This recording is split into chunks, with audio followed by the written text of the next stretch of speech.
Do you guys want me to add the attendees to panelists?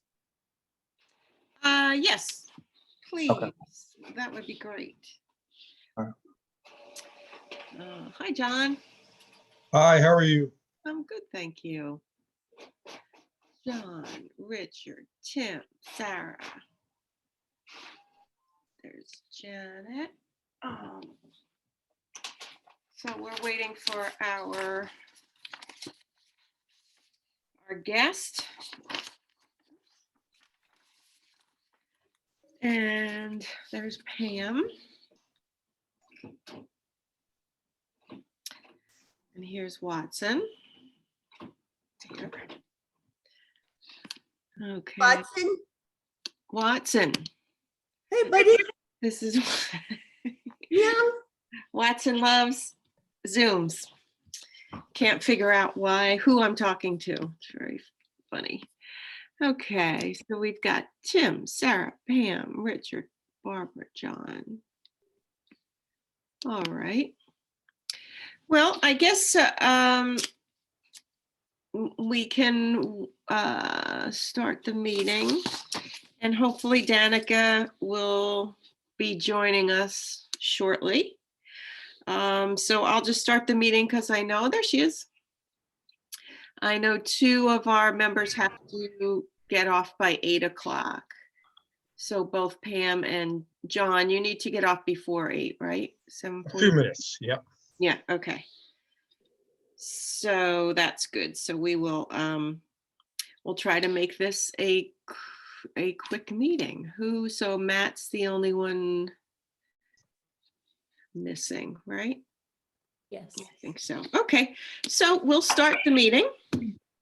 It's 7:02. Welcome everybody to the June 1st Conservation Commission meeting. It is a virtual meeting tonight.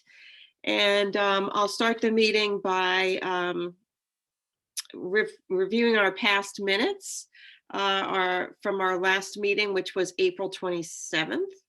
And so I would like to hear a motion to approve or not. Does anybody have any comments on the meeting minutes from April 27th? If not, do I hear a motion? Motion to approve. Motion to approve from Tim, and a second. I'll second it. Okay, so everybody a vote to approve the minutes from April 27th. I'll say aye. All right. Just to add one thing, Yes. Tim was not there. So Oh, we would need someone else to move. Tim. Minutes approved. Oh, and he's not there now. He's going to abstain. He disappeared. Okay, so we'll have to do that over. So can I, other than Tim, since you weren't there, you can't approve the minutes? So Oh, sorry. that's okay. We'll start all over. So do I have another motion to approve the minutes from someone? Approve the minutes. Approve. Okay, I saw Second. Richard, and a second from Pam. Okay, and all those who approve the minutes, say aye. Aye. Aye, nay. Okay, great. You. Thank you, Barbara. So again, we're going to try and keep this meeting to an 8 o'clock end point, because we've got two of our members that have to go. So we're going to just take this time to introduce our guest for tonight, and we'll let her speak first.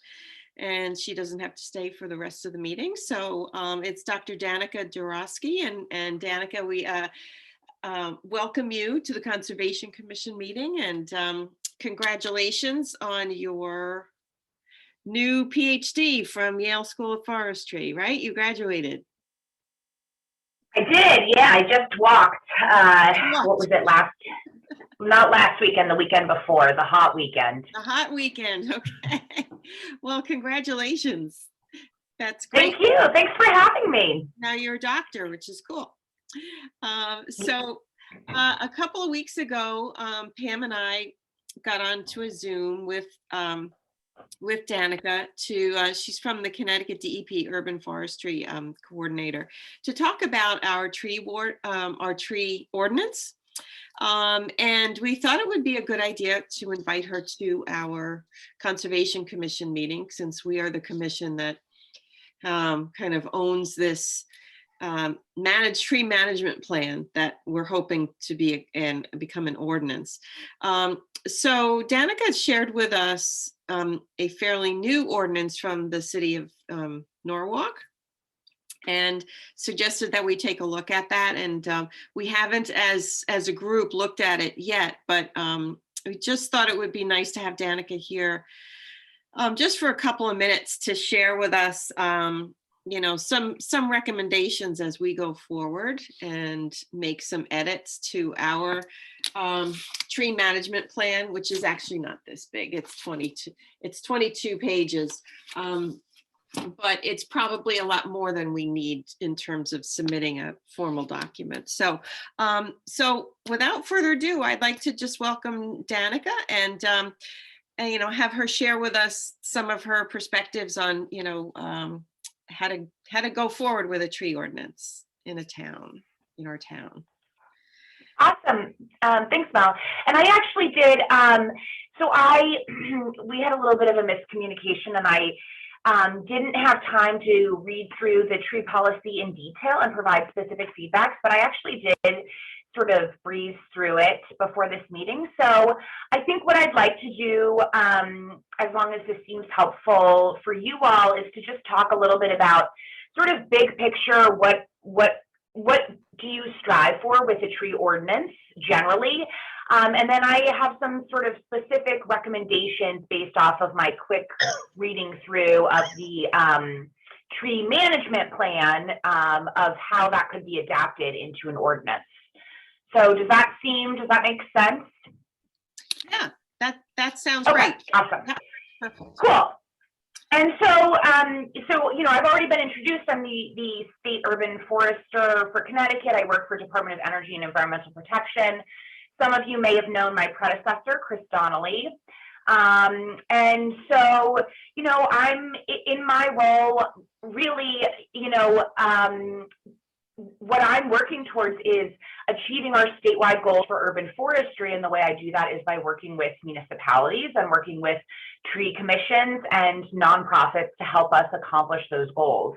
And so some of you might be familiar with the Governor's Council on Climate Change and the Forest Action Plan.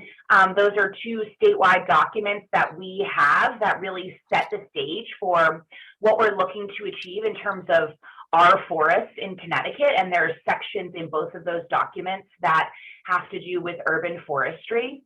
And those are really long documents, but they're worth taking a look, especially in the context of revising your own tree ordinance, to think about how, you know, how do your local level goals align with what we're trying to accomplish at the state level as well. And, you know, of course, this being the urban forestry program, one of our big objectives is to maintain our existing canopy cover and to increase canopy cover. And maintaining canopy cover, you know, I was pleased to see in your management plan that you talk a lot about preservation of trees, management and maintenance of trees, because those existing trees are a really crucial part of our canopy that I think often get left off and forgotten about in all the excitement about planting new trees. And even when we're talking about planting new trees, I think that it's not just about getting trees in the ground, it's about thinking about where do these trees need to be planted, you know, what species should we be planting, not only in terms of what's going to survive, but also in terms of what's going to help our forests stay resilient and diverse in the wake of climate change. And then how can we steward these trees so that they, you know, that the trees that we plant actually survive and provide all the benefits that we're associating with them. So, you know, with that in mind, I think those are kind of big overarching goals, but every municipality is unique. So there's no one size fits all for a tree ordinance. And that's why a group like the Conservation Commission is so critical, because you all know what's happening in Trumbull. You all know what the needs are. And so you're best equipped to write this ordinance. With that said, I think there are some general guidelines that are helpful when you're putting together an ordinance. You know, the first step is obviously to have some sort of tree board. Maybe it's the Conservation Commission here, but some sort of entity that can get together lots of stakeholders and start to kind of identify what the priorities are for the tree canopy cover in your municipality. And then, you know, ultimately, the goal of the tree ordinance is to kind of set the stage for, you know, here's what we have in terms of tree canopy cover, here's what we want to have, and here are the things that we need to kind of get from point A to point B.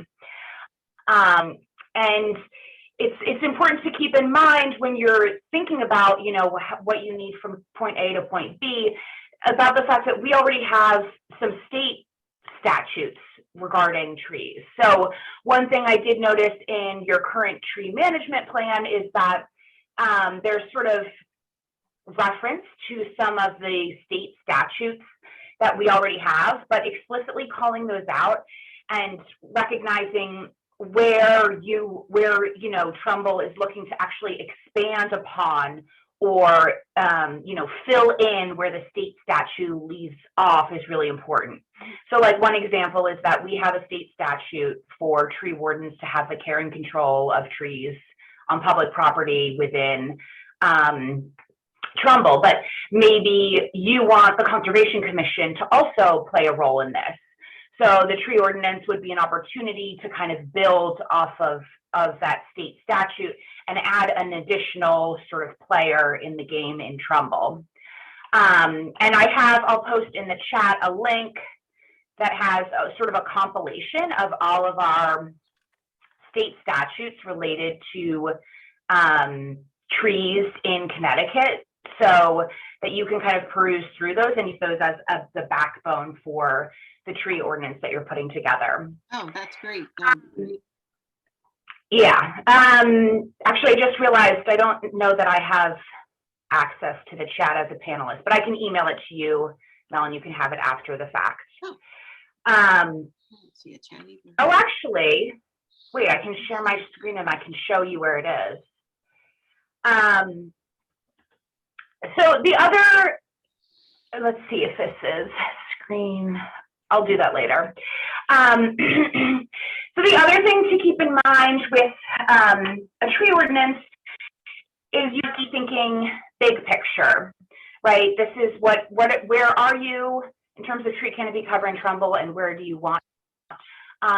So the tree ordinance should not be focused on, you know, just one very, very specific aspect. It should have a really comprehensive, big picture understanding of where you want to be headed in terms of your tree canopy cover.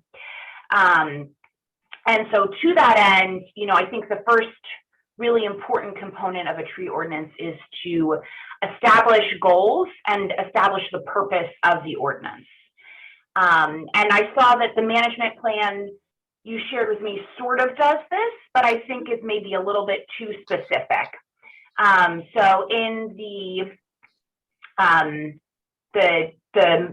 tree policy plan that you shared with me, you have these goals of minimizing tree loss during development and construction, providing replacement for trees lost during construction and storms, et cetera, et cetera. I think your goals might even be broader, which is just establishing, you know, this, you reference somewhere in this management plan having like net zero loss. So, you know, basically sustaining and growing canopy cover so that you can provide benefits for all of Trumbull's residents. Okay. The other important part is to designate duties and responsibilities. So this is usually where you would recognize the tree warden's role, and this is also where you would recognize the role that the Conservation Commission is going to play in the development of the urban forest canopy. So certainly, you know, if the Conservation Commission is the entity pushing this forward, that should be included in this document as, you know, a group that has duties and responsibilities in the urban forest. Okay. And then I saw you guys had established definitions. That's great. I have some specific feedback on some of the definitions that I read through that I can email to you. Okay. Just for recommendations and sort of, you know, ways to make sure that it's really clear. And then, you know, the bulk of the ordinance is going to get into the specifics. And this is where I think it really varies from town to town.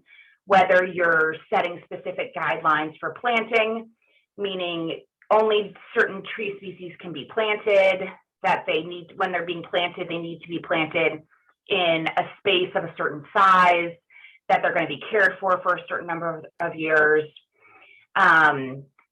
You might set guidelines for preservation of trees of a certain stature, of historical significance. I saw you guys had included sort of a rare and, well, I forget what you called it, rare and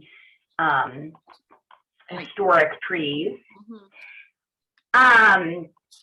Some of our municipalities also have guidelines for tree removals on private properties. So the city of Hartford, I mentioned to Pam and Mel on our call, the city of Hartford does have in its tree ordinance regulations on trees of a certain size and their removal on private property. So I think in Hartford, if you want to remove a tree greater than, I think, 13 inches DBH, you need to consult with the city forester. And the city forester can give you permission, or they can not give you permission to remove that tree. I think that, you know, setting these guidelines on private property is trickier to get these ordinances passed. But it's something to keep in mind, especially, you know, depending on the specifics of, you know, what's happening in Trumbull. I don't know Trumbull very well, but, you know, I would imagine that a lot of the canopy is on private property. And so that's a big chunk when you're thinking about, you know, trying to have this net zero loss. And then, you know, I think another important component is setting guidelines for management of these trees.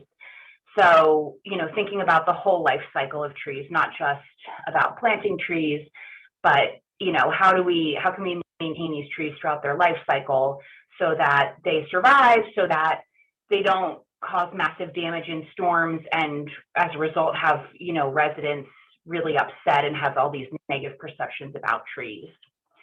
Another recommendation, and this is something that's included in a lot of ordinances that I didn't notice in your plan, though I skimmed through it, is often these ordinances set guidelines for how often inventories and management plans should be conducted.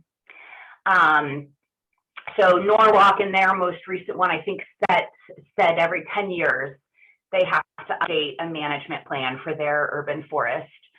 And I think, you know, this is a piece that often gets overlooked, but it's actually one of the more important pieces, because knowing what you have is actually the backbone for figuring out what you want to have. You know, like, how can you make recommendations for what species to plant unless you know which species you already have too many of, or which species are declining? Right. And so including this, you know, some sort of guidelines about, you know, when inventories and management plans will be conducted is a really important aspect of your ordinance. And that sort of brings me to another important point, which is that, you know, in designing these ordinances, you want to, you know, really aim for best possible practices, but you also have to operate within the realm of what resources are available.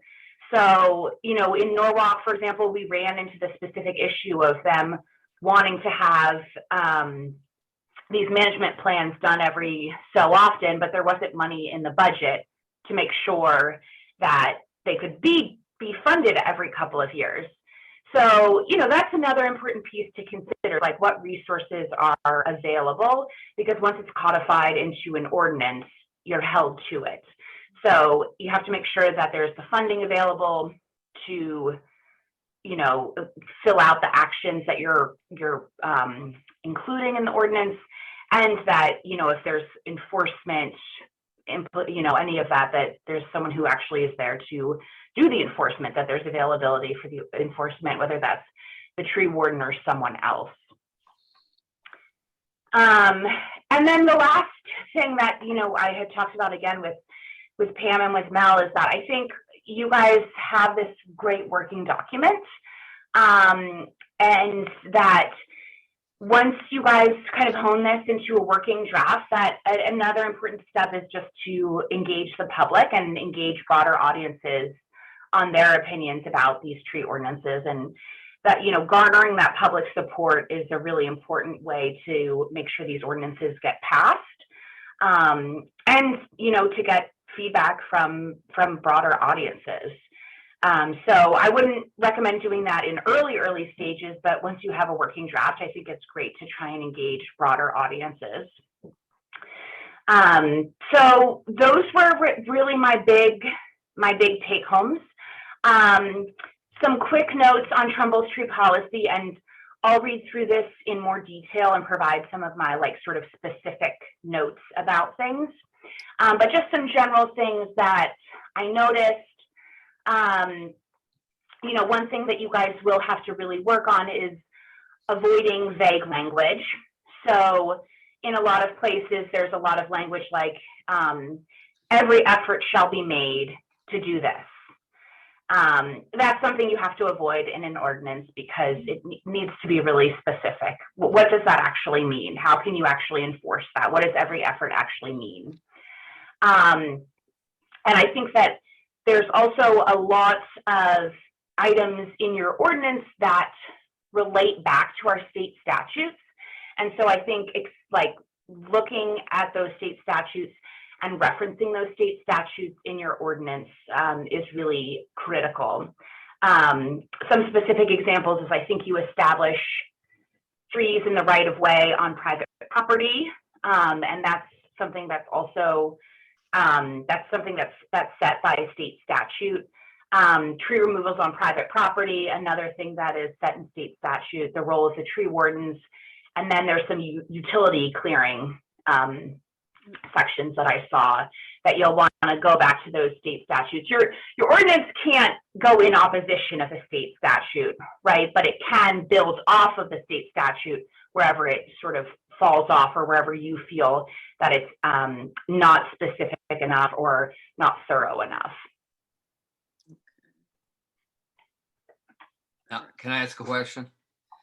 Sure. Please. Tim. So the city of Norwalk, they have an adopted ordinance that's on the books, correct? Yep. And who manages the ordinance? I know they have a tree warden, and but is this ordinance or management plan? They also have a management plan? Mm-hmm. Okay. Yes. Have they done an inventory yet? An inventory of the trees that they have now currently? They're working on one right now. Okay. Yes, because that's a big question. I work for the town of Greenwich, so we have a pretty, a pretty good tree management plan down there. But we have the staff, we have the resources, we have the money to develop it. That's one of the issues. We've always been looking like who has a good plan and an ordinance without reinventing the wheel for us to kind of follow. And as you're indicating, I guess Norwalk is one of these to really kind of take a close look at. Yeah, although, to be fair, I think Norwalk has a lot of resources as well. They put together their ordinance with, they have, I think some, what are they? They have some folks that are, involved in politics in Norwalk that sit on their tree advisory board. And they've engaged with some of the local universities, so Norwalk Community College. They have some professors that they've pulled in to do a lot of work on their tree ordinance and tree management plan. And so they have this sort of robust tree advisory committee, and they have this full-time tree warden that's also really engaged in the process. I had recommended Monroe is another municipality that maybe is similarly resourced as Trumbull, but again, I'm sort of ignorant to the ins and outs of every municipality, but that they do have a tree ordinance, and it might be a good thing to reference because I think they're sort of in a similar boat, maybe not having as much paid staff to carry out these projects. The paid staff is a huge bottleneck with these kinds of initiatives and projects. Right, that's true. Yeah, we have a part-time tree warden. So is anybody have any other questions about this? Pam, I think you had. Hi there.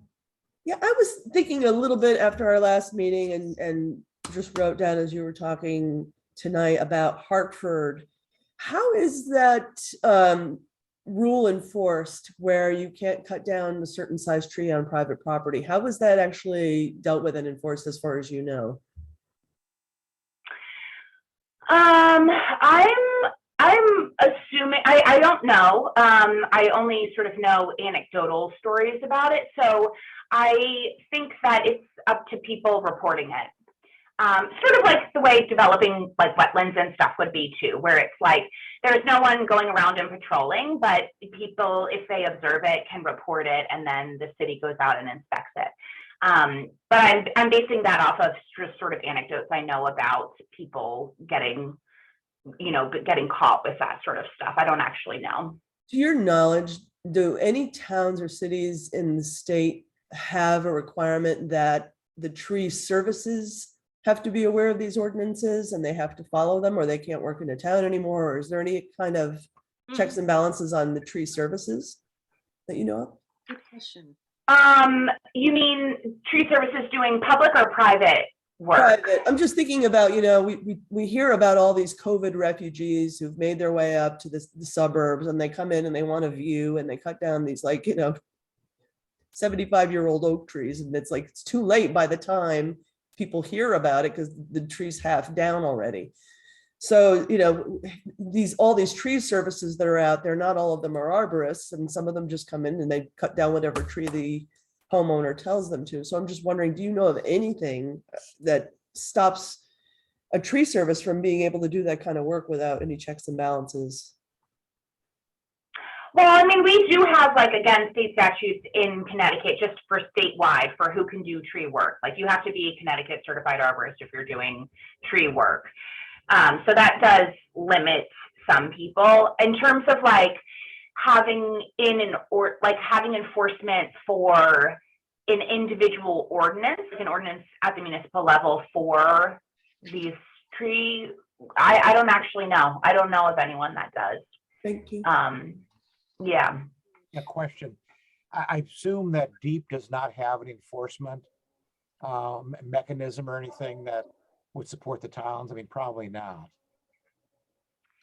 I mean, we have an enforcement program for, the Forest Practices Act.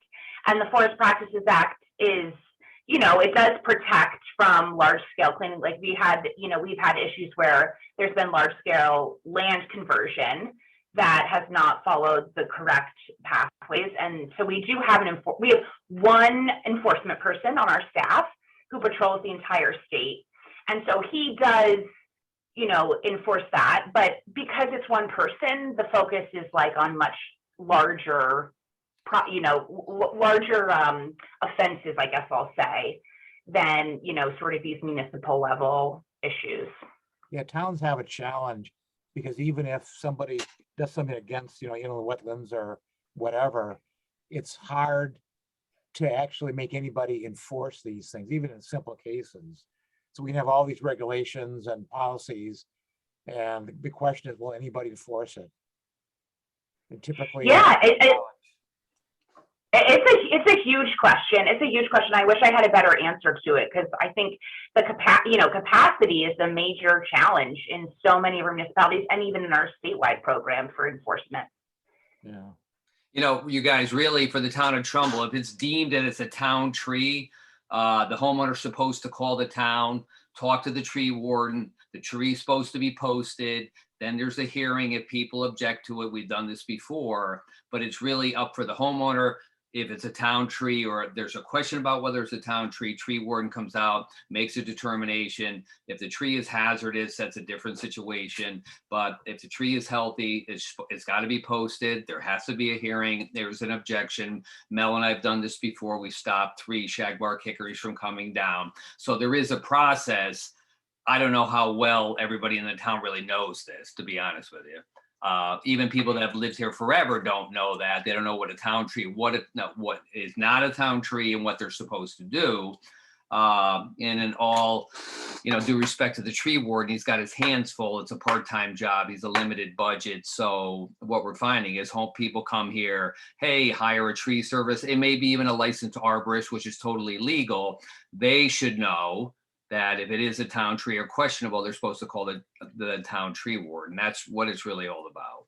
But Tim, this is only on town property, town It's right. only on town property, because private property, and in all due respect, if somebody wants to cut a tree down on private property, it's really up to them.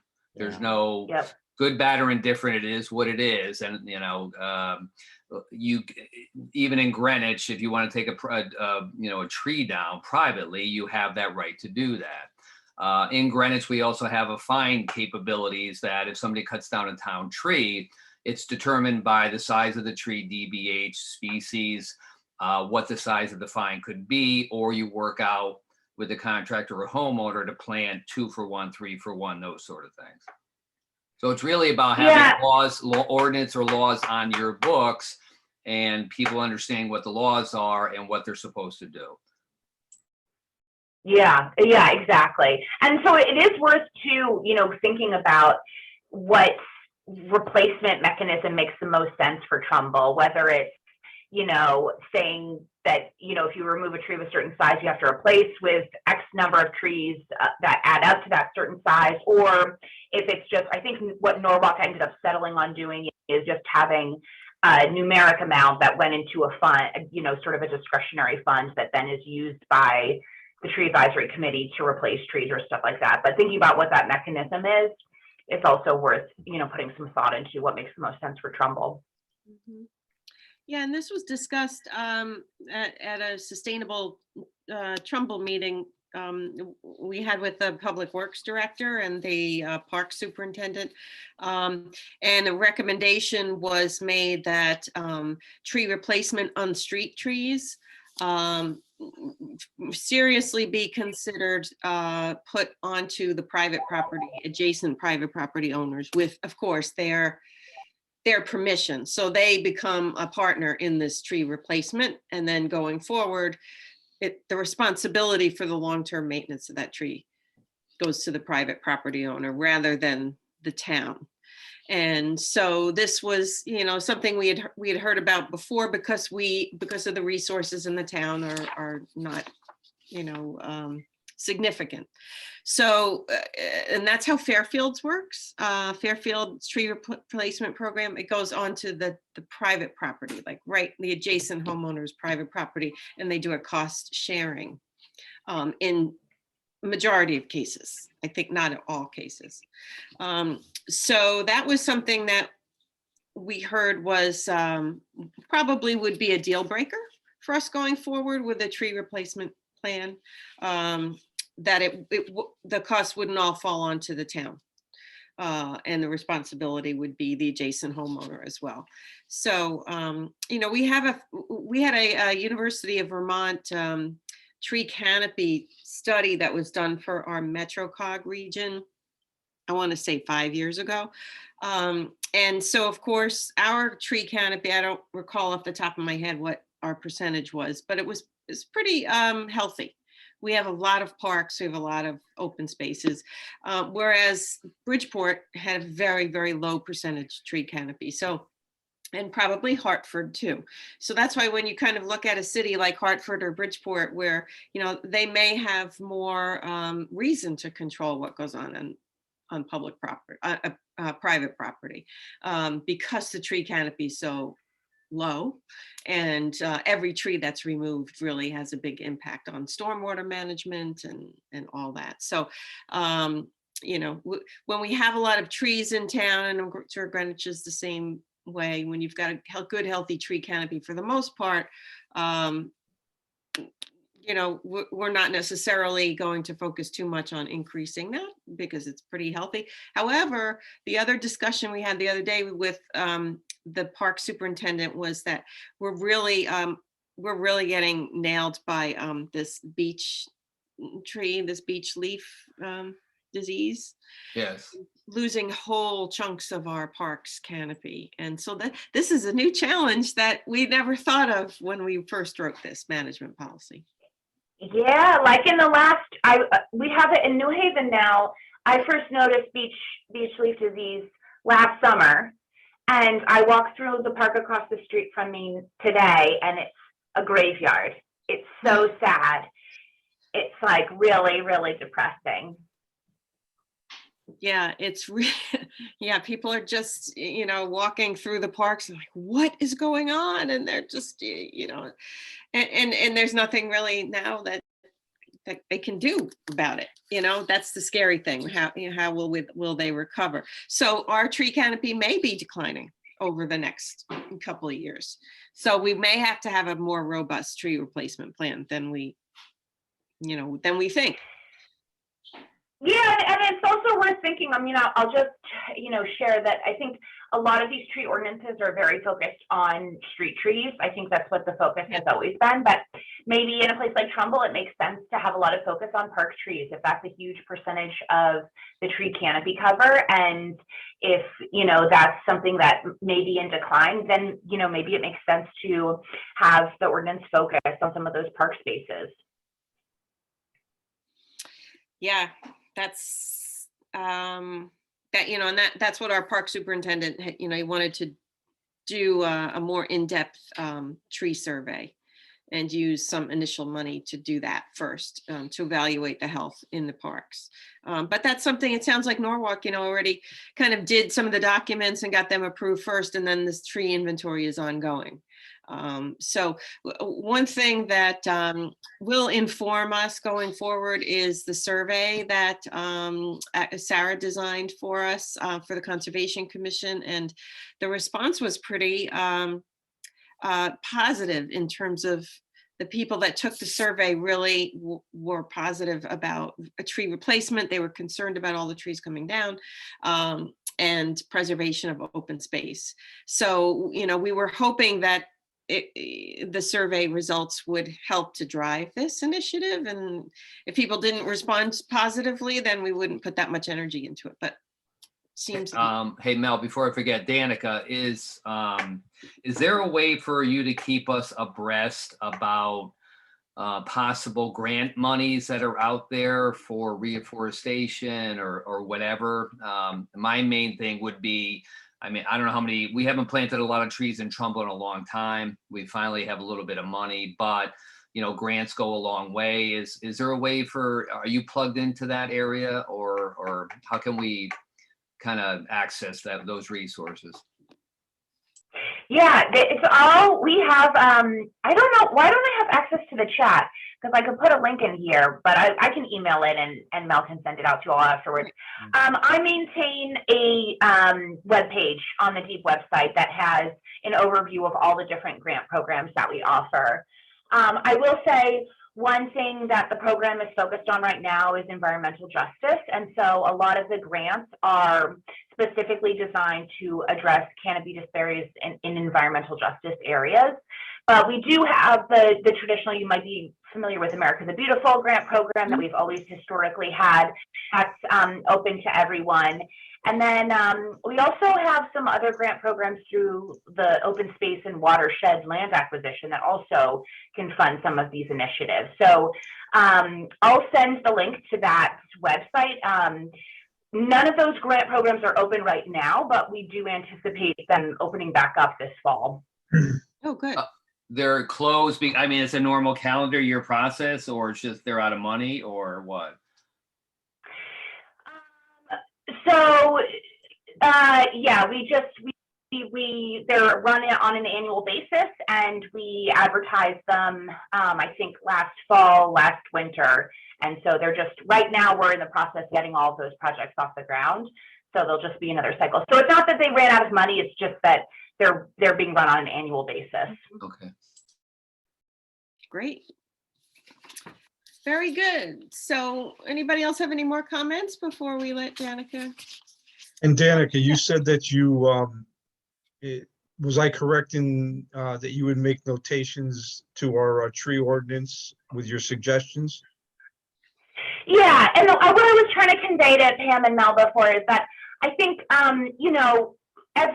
you all know what's happening in Trumbull better than me. So I'm not going to be making recommendations like you should say this instead of this, or like you should ask for this instead of this. But what I will do is I'm going to highlight the areas where I think some of the language is vague. I'm going to offer some suggestions on some of the definitions just based off of, my own work. And then, I'll offer some sort of big picture guiding recommendations. So that's what that will look like. And I'll do that for you all next week. That would be great. Thank you. Yeah. Yeah, that would be great. That would be really helpful. Our next meeting's the end of June, and then we don't meet in July at all. So, and then you'll be out for a while too, right?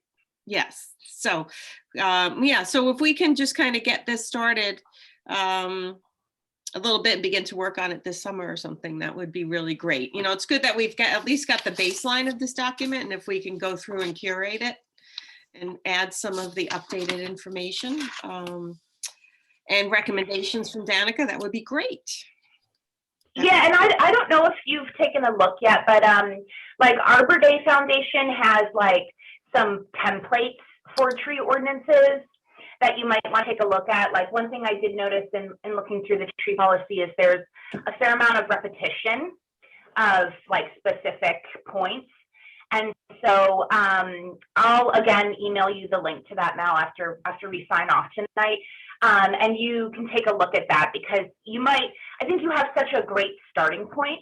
Like you can really just like mold this and whittle it down into an ordinance, but it would be helpful to think about some restructuring so that it fits into that mold.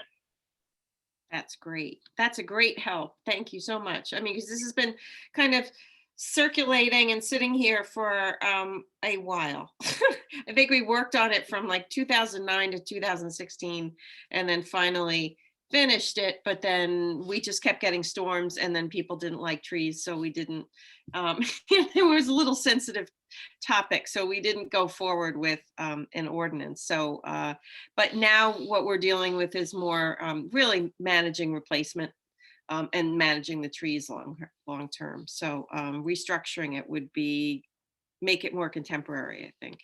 So yeah, absolutely. Hey, Danica, one more question. Have a lot of the retirements of the DEP happened already?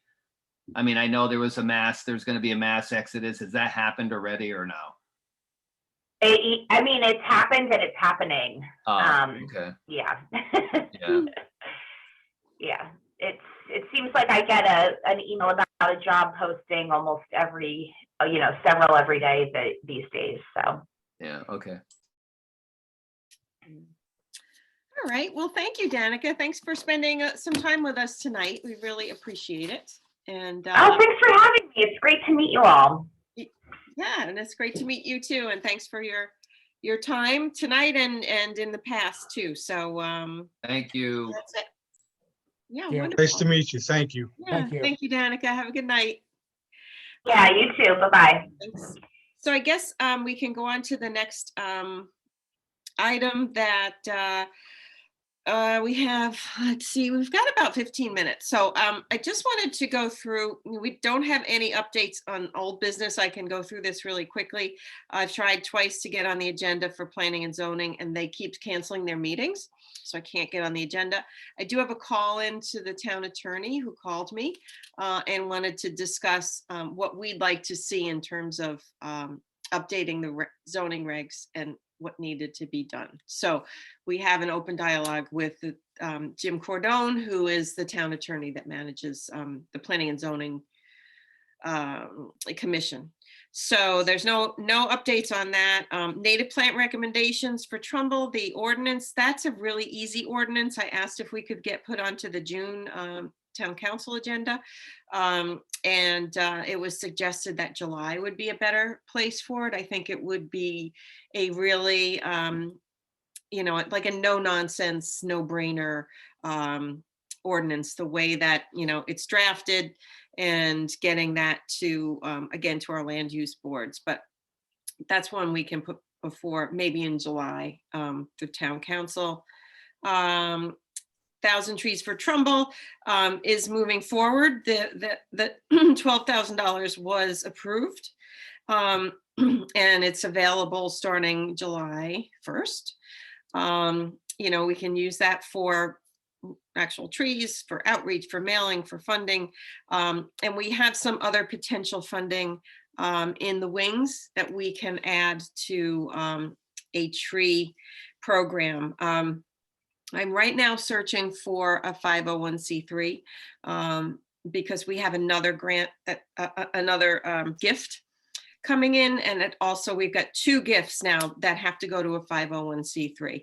So I'm trying to search out a couple of kind of receiving nonprofits that can hold that money for us. In the wetland applications, I don't have any updates on that. But what I would like to spend the next couple of minutes on, if it's okay, is this, the town survey, and presenting it to the first selectman. I know I sent a message to Alicia Altabetti, who's the first selectman's administrative assistant, to get on her schedule, and I have not heard anything back yet. So I wonder if Sarah and Matt, if you have anything you want to share in terms of planning for outreach to Vicky on the survey results. Sure. I reached out to Vicky, but didn't get a response back. I believe I reached out about a week and a half ago with an email describing the organization, quick survey results, and hoping she wanted to get together with Sarah and I to review the survey results and provide additional detail.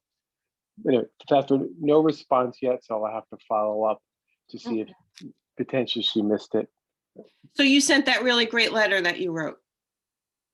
Correct. Yeah, Okay. about a week and a half ago. Okay. All right. Yeah, because we were trying to get something on the agenda. I just really, I agree with you from our last meeting that I think sitting with her in person and sharing the positive results of this and how, we're here as a commission to going forward to help to do outreach. I mean, that's a big part of what the Conservation Commission is tasked with. Yeah, I mean, I'm kind of chomping at the bit here because I think it's such a great survey that, what are your thoughts about just going in more detail to the Trumbull Times and the press with it, setting up a press release. I know, Sarah, you had drafted a little something to go out to the paper. Yeah, I mean, I think that there is a lot of outreach that we could do and probably should do. I'm not really experienced. I mean, I'm happy to create some stuff. There is the internal governmental, bodies, whether that's the first selectman or the commissions or the staffed agencies, that, I think that we should share with, because when we asked people to take the survey, we said we would.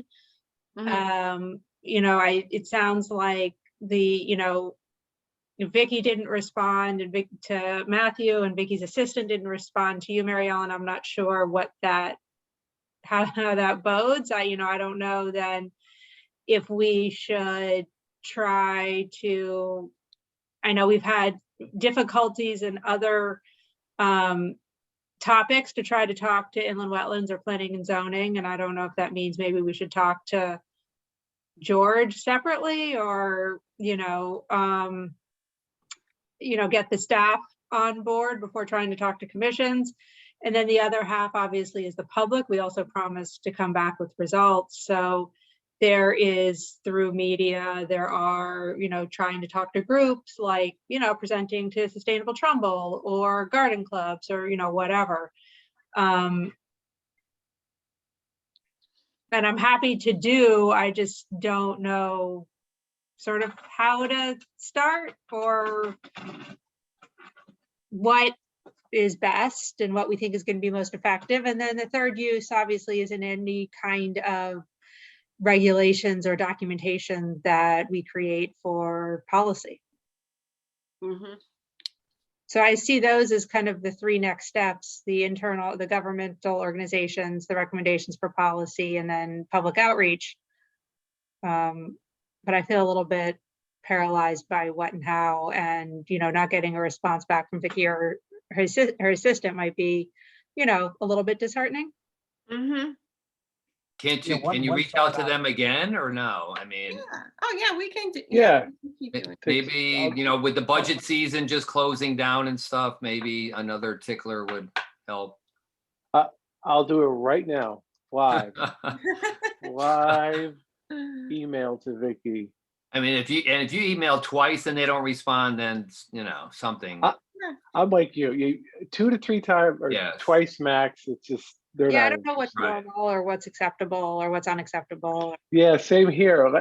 It's funny. In retrospect, I look at my email and I start to think, does she get 20 of these a day? I don't know.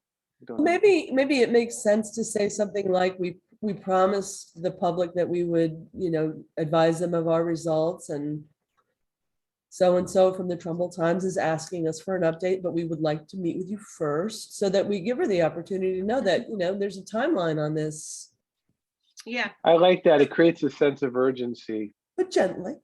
Well, but she should respond one way or the, like, hey, I'm not interested, or yeah, let's meet sometime. I mean, right? Yeah. Oh, I did see her the other day, like just in a public setting. I didn't know if it was appropriate to kind of go up to her and say, hey, we sent you an email and didn't get a response. Yeah. That would have been awesome. How come you didn't email me back?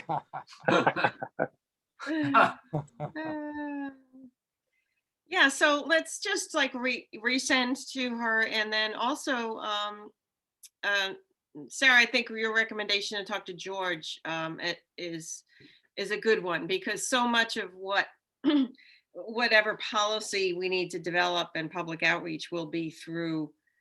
He's the umbrella over parks and public works and all that. So, and he has been very responsive. I do have to say, he has been responsive to us. So would you like me to draft up an email that would go to him, much like, one that would go to Vicky? Should we wait to hear back from Vicky first? Or No, let's, do you want me to go ahead and write that up?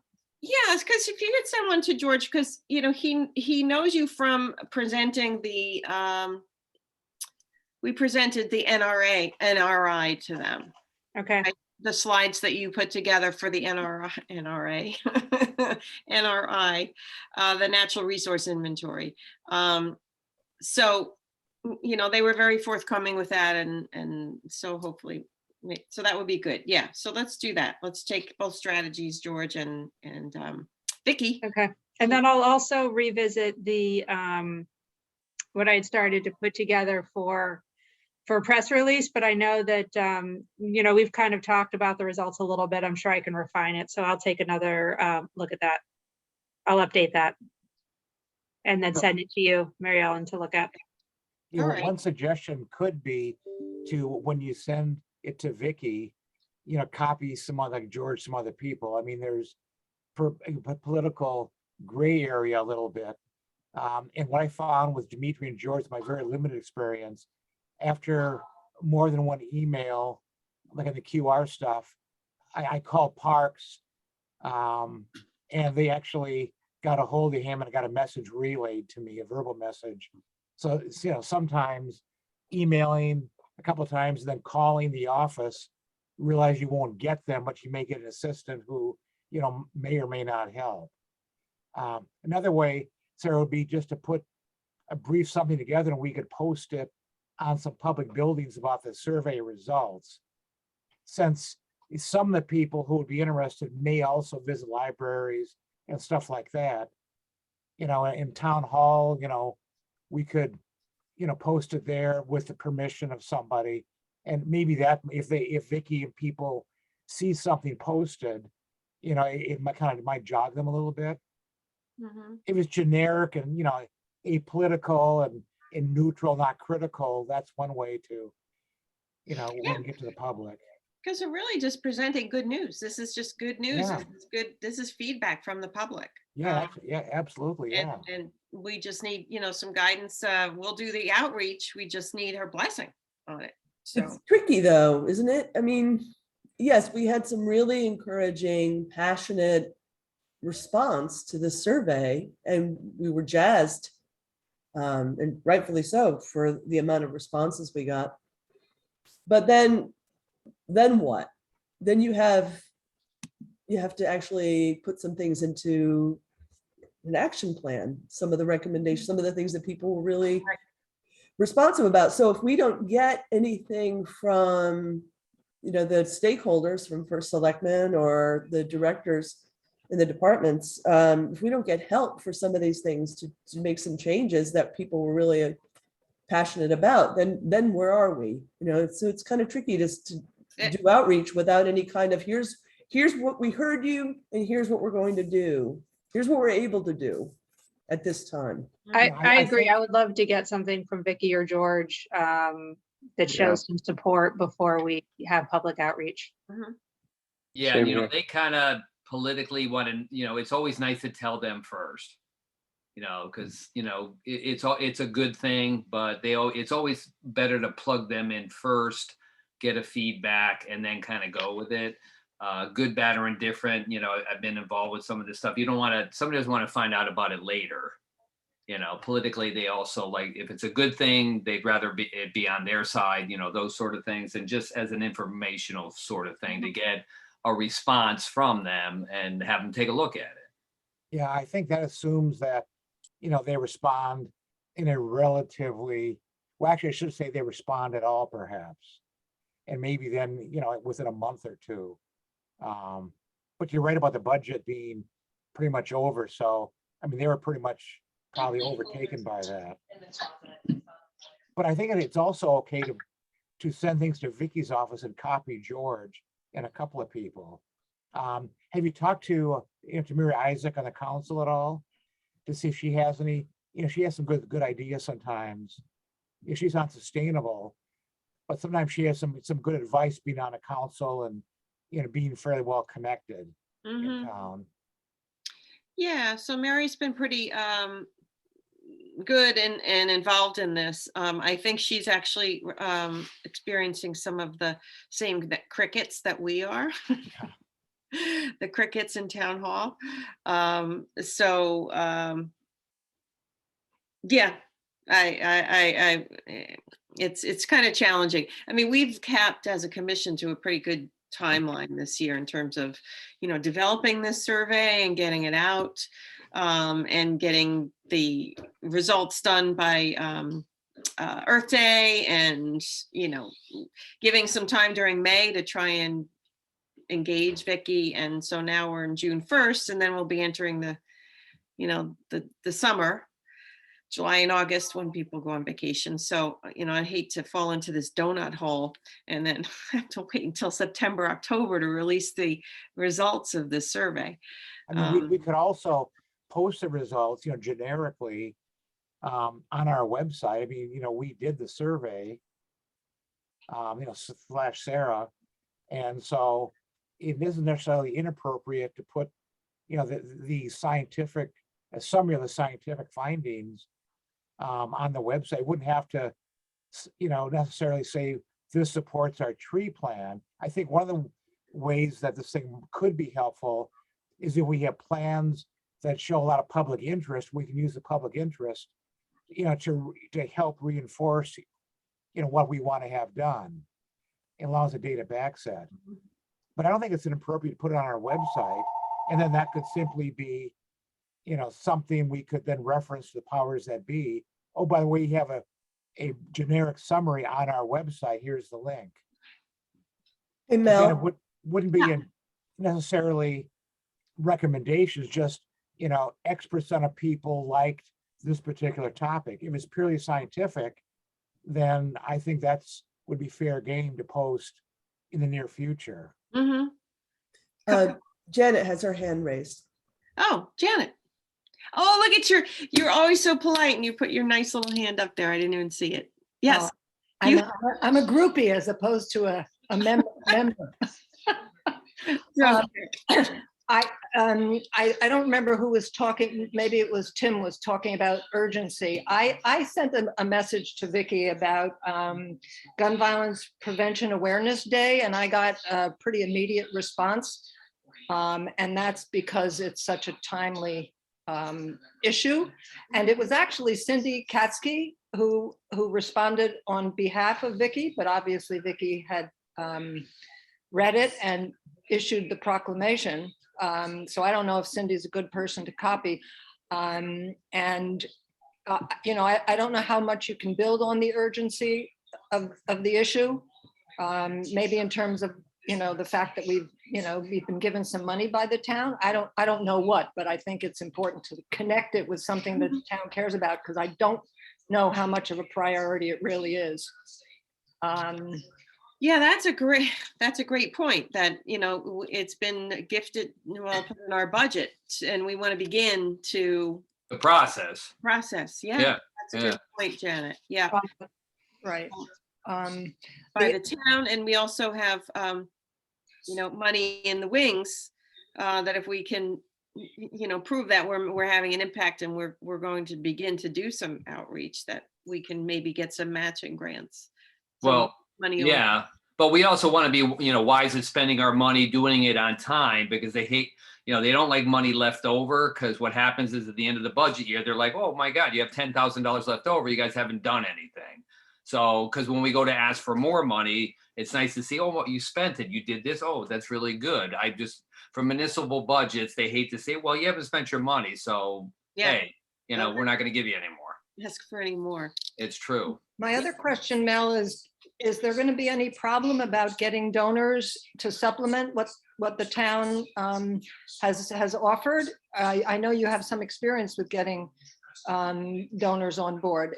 Has there ever been a problem with that? Because I know they're very careful about what, you know, the grants that they apply for. But do they have any feelings about getting money from individual donors to supplement this? And do they know that this is there? Because it's important maybe that they know that there are people are eager to support this. Yeah. Yeah, and they don't know. You know, I don't think they do know. And I guess I've never had the opportunity to do a matching, usually it's like a grant, a matching grant, the town has to put up X number and then the grant matches that. But in this case, it's kind of like not a federal or state or local grant. It's you know, Right. so we're kind of crossing boundaries. So do we focus on keeping some of the money in a nonprofit, you know? Mhm. account? Are those funds, are they private funds, Mel, that people looking to donate?